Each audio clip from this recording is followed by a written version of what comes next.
Hello, good morning, good morning, good morning, good morning, good morning for today's video, guys. So grabe talaga yung Diwata Overload Paris talaga kasi may bagong open na naman sa Quezon City, guys. Yung pinakabonggang-bonggang pwesto ni Diwata talaga. Good talaga, goods talaga. Wala akong masabi talaga. So, yung mga sinasabi nila na wala nang nakapila masyado doon sa ni Diwata doon sa may Pasay. So, kasi yung mga tao is binabantayan nila kung saan na naman mag-open si Diwata ng pinakabonggang-bonggang pwesto. So, may pwesto siyang ah, nag-open lang ata doon sa sa Quezon City. Nakita ko yung video niya. Ang daming vlogger talaga, guys.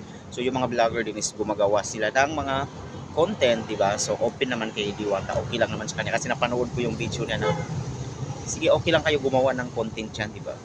So pag inoobserbahan naman natin si Diwata, siguro minsan pagod lang siya, yung sinasabi nila na hindi siya nag-entertain, didma lang kasi mahirap naman yung may iba kasi na vlogger na pupunta tapos hindi naman masyadong kilala. So pag lumapit siya kay Diwata, syempre na siya, yung hindi niya napapansin din, di ba? Iba naman kasi yung napapansin kasi pag ikumpara natin kay Rosmar, kay Wamos, sa kasi si Mansi. Hello guys, kasi ko naman, talaga ako, proud ako sa mga ganong tao.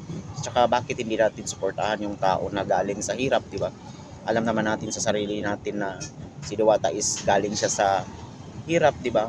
So dapat tutulungan siya, di ba? Hindi natin ipagkait, hindi natin dapat hahadlangan yung pagtulong ng ibang tao na mayayaman, yung mga bibigyan siya ng mga diyan, mga bagay, pera o diyan na binibigay, kahit ano pang binigay sa kanya. So wala nang pakialam yung iba kasi para sa kanya yun, i-deserve niya yun kasi galing siya sa mahirap na dapat makaintindi yung mga tao na gano'n. Siya ang sinwerte, di ba? Siya yung swerte dahil sa kanyang hardworking, nagsikap siya. Eh, alam naman ng lahat ng tao na dati is si Diwata is nakatulog lang sa ilalim ng tulay, di ba? So, nakaka-proud talaga na naging ganyan siya ngayon, di ba? Umangat siya dahil lang din sa mga tao. So, pero ang advice ko lang kay Diwata din, ito Diwata, ang advice ko sa iyo, pagka may nag-interview sa iyo, dapat hindi ka na magbitaw ng mga salita na kasi yung mga nag-interview din minsan kayo, wag niyo dadagdagan yung mga niyo, yung mga sinasabi niyo, yung mga kasi ini-edit pa yan, di ba? Pag naka-edit yan, so pwedeng masira yung tao, di ba? Ini-edit yan eh. Siyempre mayroon kayong mga editorial, videographer, photographer. So, ayos-ayosin din natin kung gumawa tayo ng content. Kasi, kung tutuusin nga, yung pag hindi yan papayag si Diwata, wala tayong magawa na magko-content yan. Kasi pwedeng, yung mga tao, pwede makapiright yan, di ba? Kung hindi siya magbibigay ng uh, ano ba yun? Hindi siya magbibigay ng pahintulot na gamitin yung pangalan niya para mag-vlog. So, dapat, kayo naman na nagba-vlog, suportahan niyo siya, yung iangat niyo siya, i-promote niyo, 'di ba? Hindi yung magsasabi kayo na ganito ganyan, pero ang dami niyo na naubos na Paris, nakaubos na ng yung iba nakaubos na ng tatlong platong Paris, pero magsasabi pa rin na hindi masarap, ganyan, 'di ba? Kagaya nung nakita ko na video yung na galit na si Diwata kasi nga sinisiraan siya. So hindi mabuti yung ganun kasi parang mga negative yun, pero believe ako kay Diwata kasi ang kinukuha lang niya puro mga positivity doon sa mga sinasabi ng mga tao. Ganun talaga pag business ka is pag nakita nilang umangat ka is meron nang sisira sa'yo, meron nang inggitera, di ba? Bakit hindi magsikap yung tao para din umangat, di ba? Kasi magsimula talaga tayo sa maliit na bagay bago tayo aangat. Alam niyo, kahit ako rin pag nandiyan ako sa Manila, so makikilahok din ako at makikiblog din ako para umangat yung aking uh, mga vlog, di ba? Yung mga video ko, di ba? Yun lang naman ang pake ng mga diyan yung mga vlogger paano umangat sa views. Kasi alam niyo kung bakit? Ang basihan ngayon sa sinasahod ng mga sinasahod ng mga vlogger is views. More on views, di ba? Kung wala kang views, wala kang sasahurin talaga, di ba? Kaya magpasalamat tayo kay Diwata dahil ang dami talaga niyang natulungan na tao, di ba? Hindi natin sasabihin na, hindi dapat sinasabi na, ay ganito ganyan, yumabang si Diwata, ganito ganito. Pero, common sense, naiintindihan ko yung mga sinasabi ng mga tao na ganito ganyan, yung mga bashers. Kasi, pag binash ka, doon ka din lalong sisikat, guys. Kaya dapat magtiis ka talaga. Kasi, kung walang basher, walang sisikat.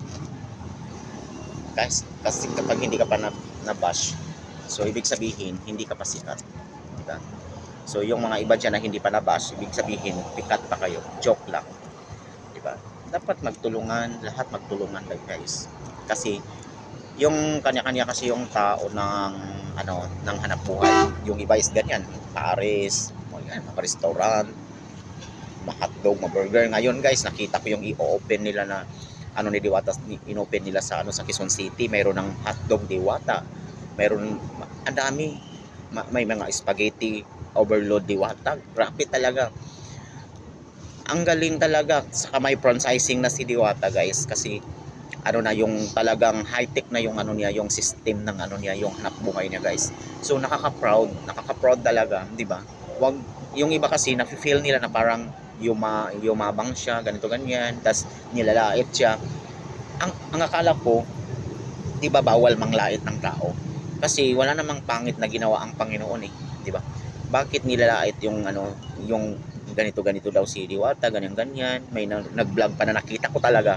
Sobrang yaman itong vlogger na to na binash niya talaga si Diwata, sinabihan siya na ganito ganyan.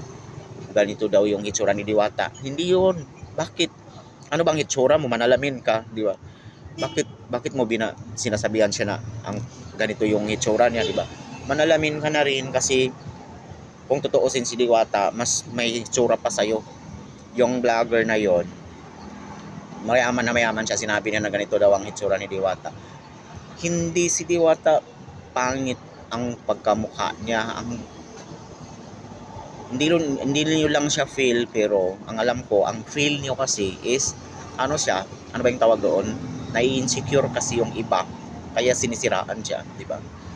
So, nasa inyo na lang yun kung ano ang gagawin nyo sa. So, ayan guys. So, ako guys, aantayin ko kung kailan pupunta si Diwata dito sa Mindanao guys. Dito sa Davao, kasi pupunta daw ng Jensen yan guys, para mag-open din ng mga branches guys.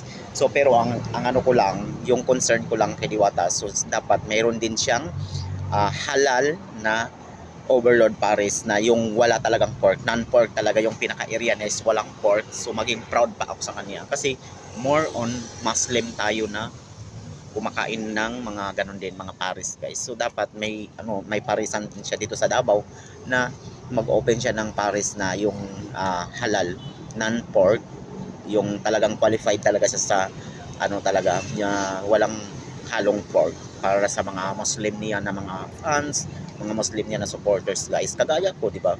So I proud talaga, sobrang ganda talaga, saka malakas talaga yung niya, yung paninda niya guys. So dapat yung mga ibang tao mag-support na lang guys, wag natin na ganito ganyan, di ba?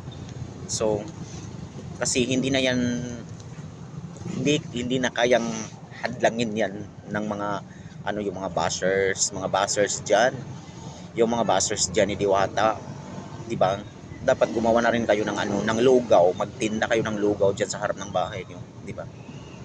O baka mas masarap yung lugaw niyo. Di ba? Yung Paris, wala kayong magawa sa buhay niyo eh, yung ibabash niyo yung tao na wala namang ginawa sa inyo, di ba? So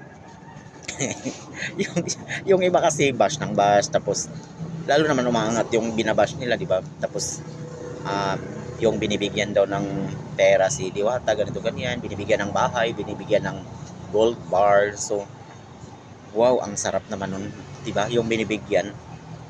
Kasi yung iba naman sasabihin na ay yumabang na si Diwata, yumabang na. Yung iba naman kasi vlogger yon, common sense, mindset. Yung iba hindi nyo naiintindihan na yung nagsasabi na ay si Diwata ay yumabang, kasi pag sabi niya doon na yumabang si Diwata, vlogger siya, mindset. So doon kasi lumalaki yung views niya pag sinabihan ni si Diwata na ganon. So doon lumalaki yung niya, yung views niya, kasi papanoorin na naman ng tao, di ba? Panoorin siya ng tao, tapos i-share na naman, i-share, hanggat sa dumami na yung views niya dahil dun sa pagbabash niya na walang kwenta. So, ganun yon yung mga bashers. Pag walang bashers, hindi yan aangat at hindi sisikat yung mga video nyo, di ba? Kaya gumawa din kayo ng video na para mabash kayo, para ano, doon kayo mamayagpag sa social media, guys, dito sa social media. Kasi yung pera is nandito sa social media. Sinungaling ang tao na magsasabi na vlogger na hindi